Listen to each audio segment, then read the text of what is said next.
ಓಂ ಬುದ್ಧಂ ಶರಣಂ ಗಚ್ಚಾಮಿ, ಸಂಘಂ ಶರಣಂ ಗಚ್ಚಾಮಿ, ಧರ್ಮಂ ಶರಣಂ ಗಚ್ಚಾಮಿ ಅಂತ ನಾವೆಲ್ಲರೂ ಸಹ ಗೌತಮ ಬುದ್ಧನನ್ನು ನೆನೆಯುತ್ತಾ ಈ ದಿನ ಬುದ್ಧನ ಸಲಹೆ ಇದನ್ನು ಬರೆದವರು ನಿರುಪಮ.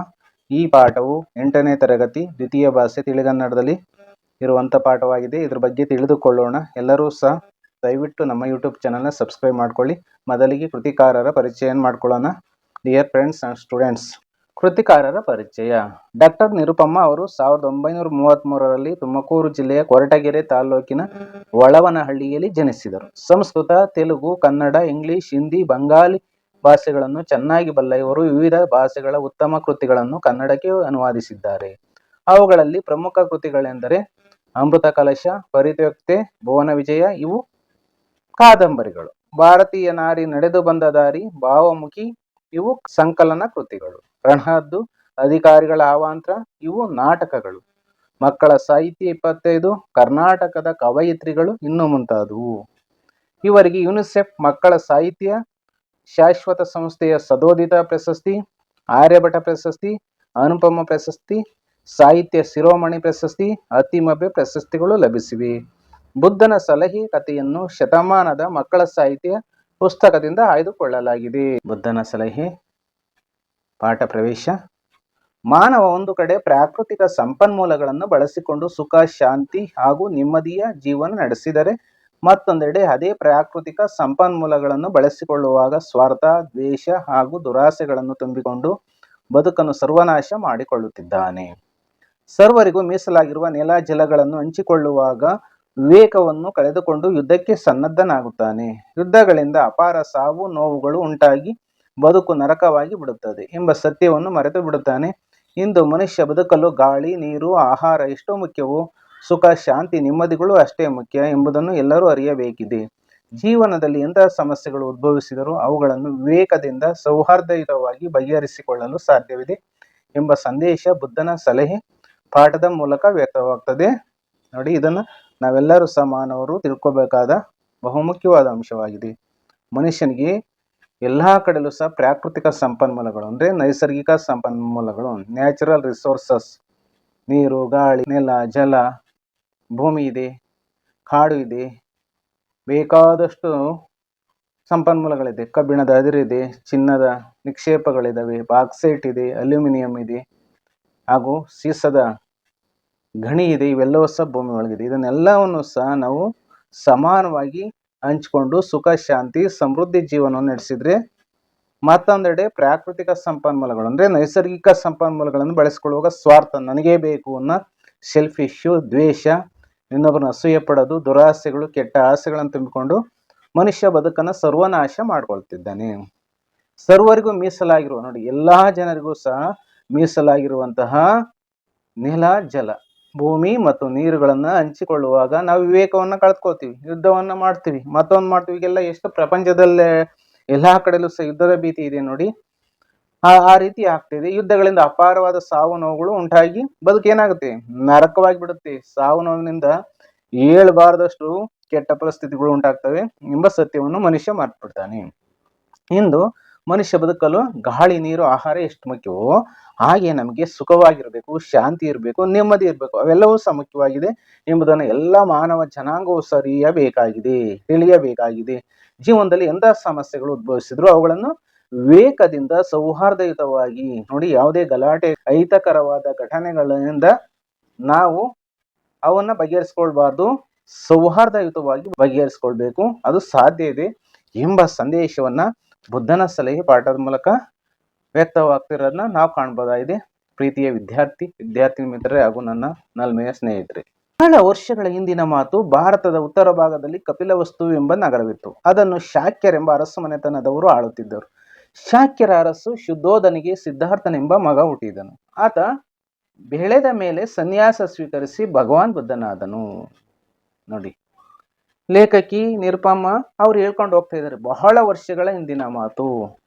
ಬಹಳ ವರ್ಷಗಳ ಹಿಂದಿನ ಮಾತು ಅಂದ್ರೆ ಈ ಮಾತು ಭಾರತದ ಇತಿಹಾಸದಲ್ಲಿ ಕ್ರಿಸ್ತಪೂರ್ವ 6ನೇ ಶತಮಾನದಲ್ಲಿ ಬುದ್ಧ ಹುಟ್ಟೋದು. ಆಗಿನ ಮಾತನ್ನ ಹೇಳ್ತಾ ಇದ್ದಾರೆ. ಭಾರತದ ಉತ್ತರ ಭಾಗದಲ್ಲಿ ಕಪಿಲವಸ್ತು ಎಂಬ ನಗರ ಇತ್ತು. ಭಾರತ ದೇಶದ ಉತ್ತರ ಭಾಗದಲ್ಲಿ ಕಪಿಲವಸ್ತು ಎಂಬ ಪಟ್ಟಣ ನಗರವಿತ್ತು. ಅದನ್ನು ಶಾಕ್ಯರೆಂಬ ಅರಸು, ಶಾಕ್ಯ ಮನೆತನದ ಅರಸನ ರಾಜ ಮನೆತನದವರು ಆಳ್ತಿದ್ರು. ಶಾಕ್ಯರ ಅರಸ ಯಾರಪ್ಪ ಅಂದ್ರೆ ಶುದ್ಧೋಧನಿಗೆ ಸಿದ್ಧಾರ್ಥನೆಂಬ ಮಗ ಹುಡ್ತಾನೆ ಅಂದ್ರೆ ಗೌತಮ ಬುದ್ಧ ಹುಡ್ತಾನೆ. ಆತ ಬೆಳೆದ ಮೇಲೆ ಸನ್ಯಾಸ ಸ್ವೀಕರಿಸಿ ಭಗವಾನ್ ಬುದ್ಧನಾದನು. ಅವನು ರಾಜ್ಯ, ಹೆಂಡತಿ, ಮಕ್ಕಳು, ಮನೆ ಮಠಗಳನ್ನೆಲ್ಲ ತ್ಯಜಿಸಿ ಅರಳಿ ಮರದ ಹತ್ರ ತಪಸ್ ಮಾಡಿದಾಗ್ಲೂ ಅವನಿಗೆ ಸನ್ಯಾಸತ್ವ ಸಿಗಲ್ಲ.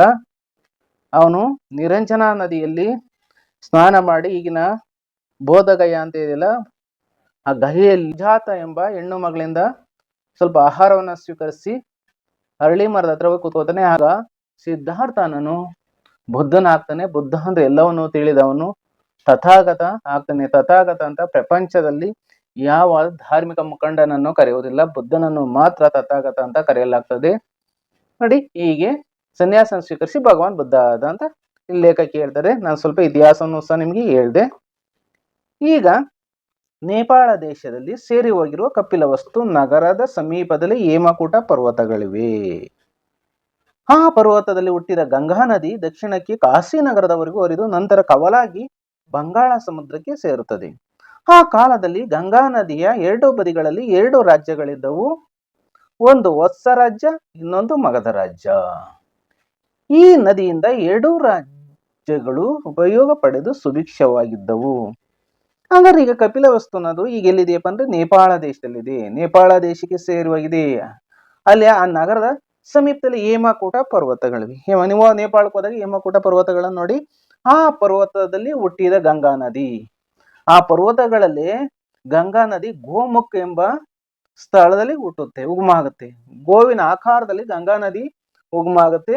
ಆ ದಕ್ಷಿಣಕ್ಕೆ ಕಾಶಿ ನಗರ, ನೀವೆಲ್ಲ ನೋಡಿದಿರಲ್ಲ ಕಾಶಿ ನಗರ ಹಿಂದೂಗಳಿಗೆ ಪವಿತ್ರವಾದ ಒಂದು ನಗರ. ಹಿಂದೂ ಧರ್ಮದಲ್ಲಿ ಹೇಳ್ತಾರೆ, ಒಂದ್ ಕಡೆ ಕಾಶಿ ವಿಶ್ವನಾಥನ ದರ್ಶನ ಮಾಡಿ ಹಾಗೂ ಗಂಗಾ ನದಿಯ ಸ್ನಾನ ಮಾಡಿದ್ರೆ ನಮಗೆ ಮೋಕ್ಷ ಲಭಿಸುತ್ತೆ ಅನ್ನೋ ಒಂದು ಮಾತನ್ನ ಧಾರ್ಮಿಕ ಗ್ರಂಥಗಳಲ್ಲಿ ಇರೋದು ನಾವು ಕಾಣ್ಬೋದಾಗಿದೆ. ಗಂಗಾ ಸ್ನಾನ ತುಂಗಾಪಾನ ಅನ್ನೋದನ್ನ ನಾವೆಲ್ಲರೂ ಸಹ ಹೇಳ್ತೀವಿ. ಗಂಗಾ ಸ್ನಾನ ತುಂಗಾಪಾನ ಅನ್ನೋದನ್ನ ನೋಡಿ, ಅಂತಹ ಪವಿತ್ರವಾದ ನದಿ, ಭಾರತೀಯರಿಗೆಲ್ಲ ಪವಿತ್ರವಾದ ನದಿ ಗಂಗಾ ನದಿ. ದಕ್ಷಿಣದ ಕಾಶಿ ನಗರ ನೀವೆಲ್ಲ ಕೇಳ್ತಾರೆ. ಈಗ ಅದು ವಾರಣಾಸಿ ಅಂತ ಆಗಿದೆ. ಕಾಶಿ ನಗರ ವಾರಣಾಸಿ ಅಂತ ಕರೀತಾರೆ. ಹರಿದು ನಂತರ ಕವಲಾಗಿ ಬಂಗಾಳ ಸಮುದ್ರಕ್ಕೆ ಸೇರುತ್ತೆ. ಕವಲು ನೋಡಿ, ಕವಲು ಅನ್ನೋವನ್ನು ಪದ ಇದೆ, ಎರಡು ಭಾಗ ಆಗುತ್ತೆ. ಕಾಶಿ ನಗರದವರೆಗೆ ಹರಿದ ನಂತರ ಗಂಗಾ ನದಿ ಹಿಂಗೆ ಹೋಗ್ತಾ ಇರುತ್ತೆ. ಕಾಶಿ ನಗರದ ಹತ್ರ ಈ ಒಂದ್ ಕಡೆ ಹಿಂಗೆ ಕವಲಾಗಿ ಹೋಗಿ ಇಲ್ಲಿ ಬಂಗಾಳ ಕೊಲ್ಲಿ, ಬೇ ಆಫ್ ಬೆಂಗಾಲ್ ಸೇರ್ತದೆ. ಆ ಕಾಲದಲ್ಲಿ ಗಂಗಾ ನದಿ ಎರಡು ಬದಿಗಳಲ್ಲಿ ಎರಡು ರಾಜ್ಯಗಳಿದ್ದವು.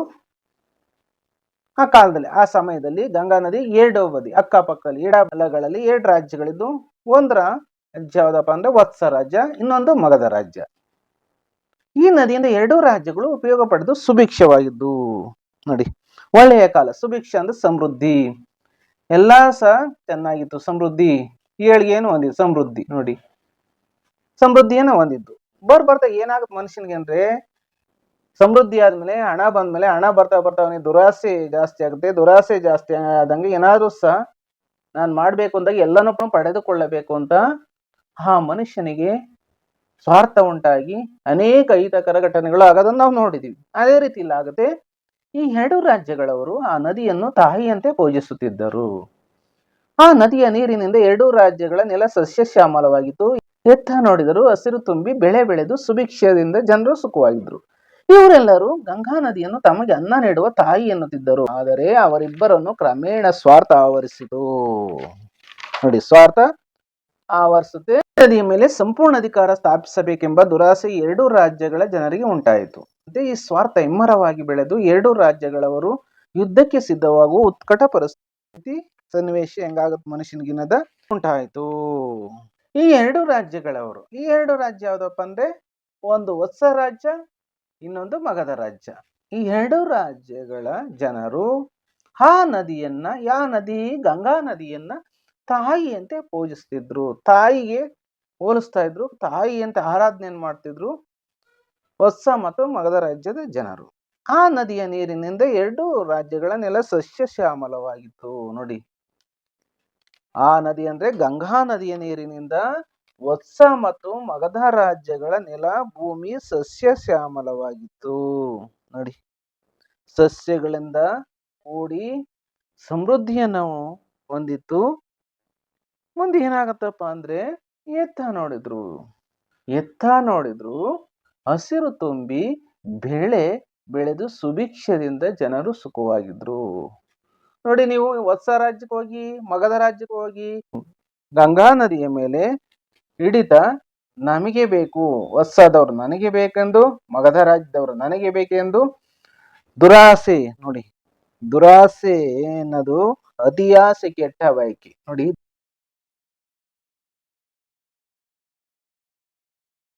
ಆಸೆ, ಅತಿ ಆಸೆ, ಕೆಟ್ಟ ಆಸೆ ಅಂತ ಆಗುತ್ತೆ. ಎರಡೂ ರಾಜ್ಯಗಳ ಜನರಿಗೆ ಉಂಟಾಗುತ್ತೆ. ದಿನ ಕಳೆದಂತೆ ಈ ಸ್ವಾರ್ಥ ಹೆಮ್ಮರವಾಗಿ ಅಂದ್ರೆ ದೊಡ್ಡ ಮರವಾಗಿ ಬೆಳೆದು ಎರಡೂ ರಾಜ್ಯಗಳವರು ಯುದ್ಧಕ್ಕೆ ಸಿದ್ಧವಾಗುವ ಒಂದು ಉತ್ಕಟ ಪರಿಸ್ಥಿತಿ ಉಂಟಾಗುತ್ತೆ. ಮಗಧ ಮತ್ತು ವತ್ಸ ರಾಜ್ಯದವರಿಗೆ ಸ್ವಾರ್ಥ ಅನ್ನೋದು ಜಾಸ್ತಿಯಾಗಿ ಯುದ್ಧ ಅನಿವಾರ್ಯವಾಗುವಂತ ಪರಿಸ್ಥಿತಿ ಉಂಟಾಗ್ತದೆ. ಉತ್ಕಟ ಅಂದ್ರೆ ಇಲ್ಲಿ ಅಧಿಕ, ಜಾಸ್ತಿ ಅಂತಿರಲ್ಲ, ಅದು ಅಧಿಕ, ಅದು ಜಾಸ್ತಿ, ಪ್ರಬಲವಾದ ಅಂತ, ಪ್ರಬಲವಾದ ಅಧಿಕ ಅಂತ, ಪ್ರಬಲವಾದ ಪರಿಸ್ಥಿತಿ ಉಂಟಾಗುತ್ತೆ. ಯಾವ ರಾಜ್ಯದವ್ರಿಗಪ್ಪ ಅಂದ್ರೆ ವತ್ಸ ಮತ್ತು ಮಗಧ ರಾಜ್ಯದ ಜನರಿಗೆ. ಮುಂದೆ ಏನಾಗುತ್ತೆ ನಾವು ಗಮನಿಸೋದಾದ್ರೆ, ಅವರು ಯುದ್ಧಕ್ಕೆ ನಿಂತಾಗ ಬುದ್ಧ ಭಗವಾನ್ ಅಲ್ಲಿಗೆ ಬಂದ. ಆತ ಯುದ್ಧಕ್ಕೆ ಸಿದ್ಧವಾದ ಎರಡೂ ಕಡೆಯ ಸೈನ್ಯಗಳನ್ನು ನೋಡಿ ಅವುಗಳ ನಡುವೆ ನಿಂತುಕೊಂಡ. ಬುದ್ಧ ದೇವನನ್ನು ನೋಡಿ ಎರಡೂ ಕಡೆಯವರು ಸ್ವಲ್ಪ ಹಿಂದಕ್ಕೆ ಸರಿದರು. ನೋಡಿ, ಅವರು ಯುದ್ಧಕ್ಕೆ ನಿಂತ್ಕೊಂಡ್ರು, ವತ್ಸ ಮತ್ತು ಮಗಧ ರಾಜ್ಯದವರು. ಆ ಸಮಯದಲ್ಲಿ ಬುದ್ಧ ಭಗವಾನ್ ಅಲ್ಲಿಗೆ ಬರ್ತಾರೆ. ಆತ ಯುದ್ಧಕ್ಕೆ ಸಿದ್ಧವಾದ ಎರಡೂ ಕಡೆಯ ಸೈನ್ಯಗಳು ನೋಡಿ ಅವುಗಳ ನಡುವೆ ನಿಂತುಕೊಂಡ. ಆತ ಅಂದ್ರೆ ಇಲ್ಲಿ ಯಾರಪ್ಪ ಅಂದ್ರೆ ಗೌತಮ ಬುದ್ಧರು ಯುದ್ಧಕ್ಕೆ ಸಿದ್ಧವಾದ ಎರಡೂ ಕಡೆಯ ಸೈನ್ಯ, ವತ್ಸ ರಾಜ್ಯದ ಸೈನ್ಯ ಮತ್ತು ಮಗಧ ರಾಜ್ಯದ ಸೈನ್ಯಗಳನ್ನು ನೋಡಿ ಅವುಗಳ ನಡುವೆ ಮಧ್ಯದಲ್ಲಿ ಬಂದು ನಿಂತ್ಕೊಂತಾರೆ. ಬುದ್ಧ ದೇವನನ್ನ ನೋಡಿ ಎರಡೂ ಕಡೆಯವರು ಸ್ವಲ್ಪ ಹಿಂದಕ್ಕೆ ಸರಿತಾರೆ. ನೋಡಿ, ಎರಡು ಕಡೆ ಸೈನ್ಯ ನೀನ್ ಪರಸ್ಪರ ಮುಖಾಮುಖಿ ಆಗ್ಬೇಕು ಅಂದಾಗ ಭಗವಾನ್ ಬುದ್ಧರಲ್ಲಿ ಬಂದಾಗ ಸ್ವಲ್ಪ ಹಿಂದಕ್ಕೆ ಸರಿಯುತ್ತಾರೆ. ಬುದ್ಧ ದೇವನು ಇಬ್ಬರು ರಾಜ ಮಂತ್ರಿಗಳನ್ನು ಹಾಗೂ ಇತರ ಅಧಿಕಾರಿಗಳನ್ನು ತನ್ನ ಬಳಿಗೆ ಕರೆದು ಎಲ್ಲರಿಗೂ ಕೇಳಿಸುವಂತೆ ಗಟ್ಟಿಯಾಗಿ ಹೇಳಿದ. ಅಂತ ಯುದ್ಧಕ್ಕೆ ಅಧಿಕಾರಿಗಳನ್ನು ತನ್ನ ಬಳಿಗೆ ಕರೆದು ಎಲ್ಲರಿಗೂ ಕೇಳಿಸುವಂತೆ ಗಟ್ಟಿಯಾಗಿ ಅಂದ್ರೆ ಜೋರಾಗಿ ಕೇಳ್ತಾರೆ, ನೀವು ಯುದ್ಧ ಮಾಡಲು ಏಕೆ ಸಿದ್ಧರಾಗಿದ್ದೀರಿ? ನೀವು ಏಕೆ ಯುದ್ಧ ಮಾಡಲು ಸಿದ್ಧರಾಗಿದ್ದೀರಿ? ಆಗ ಉತ್ತರ, ನಮ್ಮ ಜೀವನಾಧಾರವಾದ ಗಂಗಾ ನದಿಯ ನೀರಿಗಾಗಿ. ಅವರೆಲ್ಲರೂ ಒಕ್ಕೊರಲಿನಿಂದ ಉತ್ತರವಿತ್ತರು. ನೋಡಿ, ನಮ್ಮ ಜೀವನಕ್ಕೆ ಆಧಾರವಾಗಿರುವಂತಹ ಗಂಗಾ ನದಿಯ ನೀರಿಗಾಗಿ ವತ್ಸ ಮತ್ತು ಮಗಧ ರಾಜ್ಯದ ಎಲ್ಲರೂ ಸಹ ಒಕ್ಕೊರಲಿನಿಂದ ಒಂದೇ ಕೂಗಿನಿಂದ ಕೂಗ್ತಾ ಇದ್ದಾರೆ, ಉತ್ತರವನ್ನು ಕೊಡ್ತಾ ಇದ್ದಾರೆ. ಮನುಷ್ಯನ ರಕ್ತ ನದಿ ನೀರಿಗಿಂತ ತುಂಬಾ ಬೆಲೆಯುಳ್ಳದ್ದು. ಎರಡೂ ಕಡೆಯವರಿಂದ ಉತ್ತರ ಬಂತು. ನೋಡಿ, ಬುದ್ಧ ದೇವ ಕೇಳ್ತಾರೆ, ನೀವು ಏಕೆ ಯುದ್ಧ ಮಾಡಲು ಸಿದ್ಧರಾಗಿದ್ದೀರಿ ಅಂತ ಕೇಳಿದಾಗ, ನಾವೆಲ್ಲರೂ ಸಹ ನಮ್ಮ ತಾಯಿ ಅಂತಿರುವಂತ ಗಂಗಾ ನದಿಯ ನೀರಿಗಾಗಿಂತ ಎರಡೂ ಕಡೆಯ ರಕ್ತ ನದಿ ನೀರಿಗಿಂತ ಬೆಲೆಯುಳ್ಳದ್ದು. ಕ್ವಶನ್ ಕೇಳ್ತಾನೆ, ಮನುಷ್ಯನ ರಕ್ತ ನದಿ ಮನುಷ್ಯನ ಬೆಲೆಯುಳ್ಳದ್ದು ಅಂತ ಎರಡೂ ಕಡೆಯವರಿಂದ ಉತ್ತರ ಬಂದಾಗ, ಹಾಗಾದ್ರೆ ನೀವು ಕಡಿಮೆ ಬೆಲೆ ಇರುವ ನೀರಿಗಾಗಿ ಅದಕ್ಕಿಂತಲೂ ಅಮೂಲ್ಯವಾದ ರಕ್ತವನ್ನು ಹರಿಸಲು ಏಕೆ ಸಿದ್ಧರಾಗಿದ್ದೀರಿ ಎಂದು ಬುದ್ಧ ಪುನಃ ಪ್ರಶ್ನಿಸಿದ. ನೋಡಿ, ಹಾಗಾದ್ರೆ ನೀವು ಕಡಿಮೆ ಬೆಲೆ ಇರುವ ನೀರು, ಅದಕ್ಕಿಂತಲೂ ಸಹ ಅಮೂಲ್ಯ ಅಂದ್ರೆ ಬೆಲೆಯುಳ್ಳದ್ದು, ಬೆಲೆ ಕಟ್ಟಲಾರದ್ದು ಅಂತಹ ರಕ್ತವನ್ನು ಹರಿಸಲು ಅಂದ್ರೆ ನೋವುಗಳನ್ನು ಹರಿಸಲು ಏಕೆ ಸಿದ್ಧರಾಗಿದ್ದೀರಿ ಎಂದು ಬುದ್ಧ ಪುನಃ ಎರಡೂ ರಾಜ್ಯದವರಿಗೆ ಪ್ರಶ್ನಿಸ್ತಾ ಇದ್ದಾರೆ. ಆಗ ಅವರಿಂದ ಉತ್ತರ, ನಮ್ಮ ಜೀವಗಳಿಗೆ ಈ ಗಂಗಾ ನದಿಯ ನೀರು ತುಂಬಾ ಅವಶ್ಯಕವಲ್ಲವೇ ಎಂದು ಎರಡೂ ಕಡೆಯವರಿಂದ ಉತ್ತರ ಬರುತ್ತೆ. ಎರಡೂ ಕಡೆಯವರು ಕೇಳಿದ್ರು, ಅಂದ್ರೆ ನಮ್ಮ ಜೀವಗಳಿಗೆ ಈ ಗಂಗಾ ನದಿಯ ನೀರು ತುಂಬಾ ಅವಶ್ಯಕವಲ್ಲವೇ ಎಂದು ಎರಡೂ ಕಡೆಯವರು ಕೇಳಿದರು. ಬುದ್ಧನ ಕೇಳ್ತಾ ಇದ್ದಾರೆ, ನಮ್ಮ ಜೀವಗಳಿಗೆ, ನಾವು ಜೀವನ ಮಾಡೋದಕ್ಕೆ ಈ ಗಂಗಾ ನದಿಯ ನೀರು ತುಂಬಾ ಅವಶ್ಯಕವಾಗಿದೆ, ತುಂಬಾ ಅವಶ್ಯಕತೆ ಇದೆ ಎಂದು ವತ್ಸ ಮತ್ತು ಮಗಧ ರಾಜ್ಯದ ಕಡೆಯಿಂದ ಉತ್ತರ ಬರುತ್ತೆ.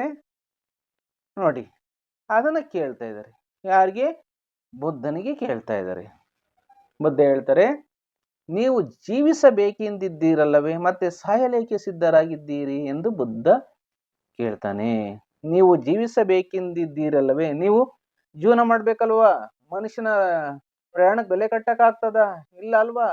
ಮತ್ತೆ ಸಾಯಲೇಕೆ ಸಿದ್ಧರಾಗಿದ್ರಿ, ಮತ್ತೆ ಸಾಯಕ್ಕೆ ರೆಡಿ ಆಗಿದ್ದೀರಿ ಎಂದು ಕೇಳ್ತಾ ಇದ್ದಾನೆ ಬುದ್ಧ. ಎರಡೂ ರಾಜ್ಯದ ಮಂತ್ರಿಗಳು ಹೀಗೆ ಹೇಳಿದರು.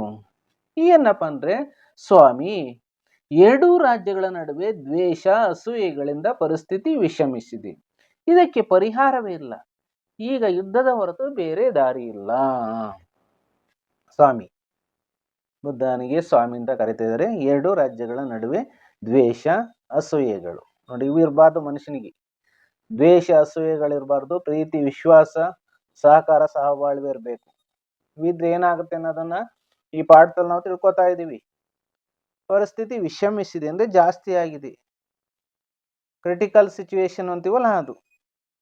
ಇದಕ್ಕೆ ಪರಿಹಾರವಿಲ್ಲ. ಇದಕ್ಕೆ ಏನಾದ್ರೂ ಪರಿಹರಿಸಕ್ ಮಾರ್ಗ ಇಲ್ಲ.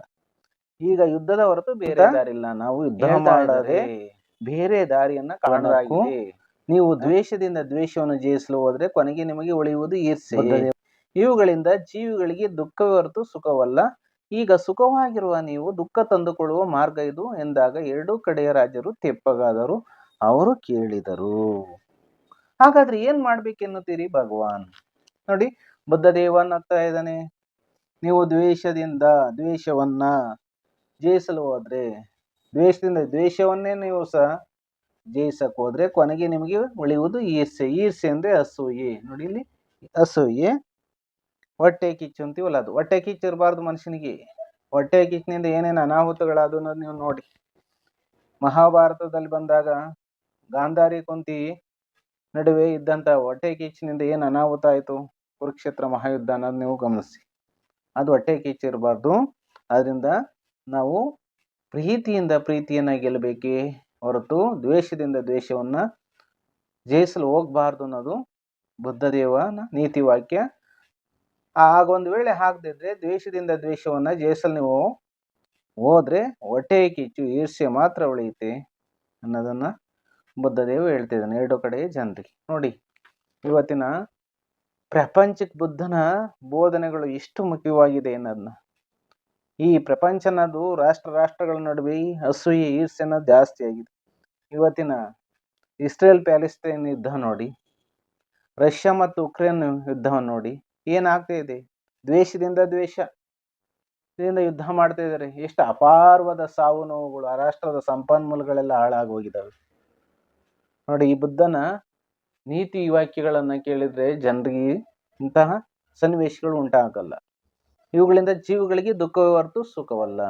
ಜೀವಿಗಳಿಗೆ ದುಃಖವೇ ಬರುತ್ತೆ ಹೊರತು ಸುಖ ಯಾವತ್ತೂ ಖಂಡಿತ ಬರಕ್ ಸಾಧ್ಯ ಇಲ್ಲ. ಈಗ ಸುಖವಾಗಿರುವ ನೀವು ದುಃಖ ತಂದುಕೊಳ್ಳುವ ಮಾರ್ಗ ಇದು. ನೋಡಿ, ಯೋಚನೆ ಮಾಡಿ. ನೀವು ಸುಖದಿಂದ ಬಾಳ್ತಿದ್ದೀರಿ, ಹೊಸ ರಾಜ್ಯದ ಜನರು ಮತ್ತು ಮಗಧ ರಾಜ್ಯದ ಜನರು ಎಲ್ಲರೂ ಸಹ. ನೀವು ಪ್ರೀತಿ ವಿಶ್ವಾಸದಿಂದ ನಡೆದುಕೊಳ್ಳದವರೆ ದ್ವೇಷದಿಂದ ದ್ವೇಷವನ್ನ ನೀವು ಜಯಿಸಲು ಹೋದ್ರೆ ದುಃಖ ತಂದುಕೊಳ್ಳುವ ಮಾರ್ಗ ಖಂಡಿತ ಅಂತ ಎರಡು ಕಡೆಯರ ತಿರುಗಿ ಹೇಳಿದಾಗ ಎರಡೂ ಕಡೆಯ ರಾಜರು ತೆಪ್ಪಗಾದರು ಅಂದ್ರೆ ಸುಮ್ಮನಾಗ್ತಾರೆ. ಅವ್ರು ಕೇಳಿದ್ರು, ಹಾಗಾದ್ರೆ ಏನ್ ಮಾಡ್ಬೇಕಂತ್ರಿ ಭಗವಾನ್? ಹಾಗಾದ್ರೆ ಏನ್ ಮಾಡ್ಬೇಕು ಅಂತ ಹೇಳಿ ಭಗವಾನ್ ಬುದ್ಧ ಅಂತ ಕೇಳ್ತಾ ಇದಾರೆ ಎರಡು ಕಡೆಯವರು. ಮನುಷ್ಯ ಸುಖವಾಗಿ ಜೀವಿಸಲು ನೀರು, ಗಾಳಿ, ಆಹಾರ ಎಲ್ಲವೂ ಮುಖ್ಯವಾದಂತೆ ಶಾಂತಿಯೂ ಅಷ್ಟೇ ಮುಖ್ಯ. ಯುದ್ಧದಿಂದ ಶಾಂತಿ ನಾಶವಾಗುತ್ತದೆ. ನೀವು ಕೈಯಾರೆ ನಿಮ್ಮ ಸುಖ ನಾಶ ಮಾಡಿಕೊಳ್ಳುವುದನ್ನು ಬಿಟ್ಟು ವಿವೇಕ ತಂದುಕೊಂಡು ಸುಖವಾಗಿರಿ. ಪ್ರಕೃತಿ ಜೀವಿಗಳಿಗೆ ವರವೇ ಹೊರತು ಶಾಪವಲ್ಲ. ಆ ವರವನ್ನು ಸರ್ವ ಮಾನವರು ಸಮಾನವಾಗಿ ಹಂಚಿಕೊಂಡಾಗ ಎಲ್ಲರಿಗೂ ಸುಖ ಶಾಂತಿ ಸಿಗುತ್ತದೆ ಎಂದು ಬುದ್ಧದೇವ ಬೋಧಿಸಿದ. ಎರಡೂ ಕಡೆಯ ರಾಜರಿಗೆ ಈ ಸಲಹೆ ಸತ್ಯವೆನಿಸಿತು. ಎಲ್ಲರೂ ಬುದ್ಧದೇವನಿಗೆ ನಮಸ್ಕರಿಸಿ ಯುದ್ಧ ಬೇಡವೆಂದು ತಮ್ಮ ಊರಿಗೆ ಹೊರಟರು. ಅಂದಿನಿಂದ ಆ ಎರಡೂ ರಾಜ್ಯದ ಜನರು ಸ್ನೇಹದಿಂದ ಸುಖವಾಗಿದ್ದರು. ಮನುಷ್ಯ, ನಾವು ಮಾನವರು ಜೀವಿಸಲು ಏನ್ ಬೇಕು?